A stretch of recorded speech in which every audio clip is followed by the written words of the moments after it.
आप जी जो साधना कर रहे हो अन्य देवी देवताओं के पूर्ण परमात्मा की भक्ति ना करके किसी भी ब्रह्म की सरपुरुष की अक्षर पुरुष की ब्रह्मा विष्णु महेश की या दुर्गा या निरंजन की, तो ये तो ऐसी साधना है जैसे कोई किसान ऊंचे स्थान पर थली पर, पहले वर्षा पर आधारित थे सभी मानव समाज, और उस समय गरीबदास जी ने भी किसान थे। गरीबदास जी जाट ग्रुप में जाट जाति से थे और अपने वहाँ के साथी जो किसान थे उनको भी समझाना था। इसलिए बता रहे हैं कि जो मैं भक्ति बता रहा हूँ जिस भगवान की, उसकी साधना ना करके आप अन्य जो साधना कर रहे हो ऐसी है जैसे ऊंची थलियों पर ऊंचे स्थानों पर बीज बो दिया, खेती कर ली, और जब थोड़ी बहुत वर्षा हुई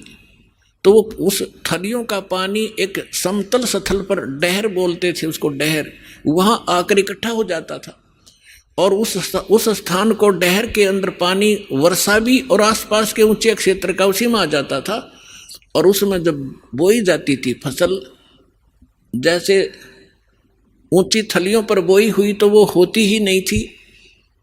और डहर में बीजा हुआ 1 एकड़ में मनमाने 50 मन कनक हो जाती थी, और ऊंची थलियों पर 2 मन की भी नहीं होती थी मुश्किल से। तो क्या बताते हैं गरीबदास साहब जी, एक फॉर एग्जाम्पल बता रहे हैं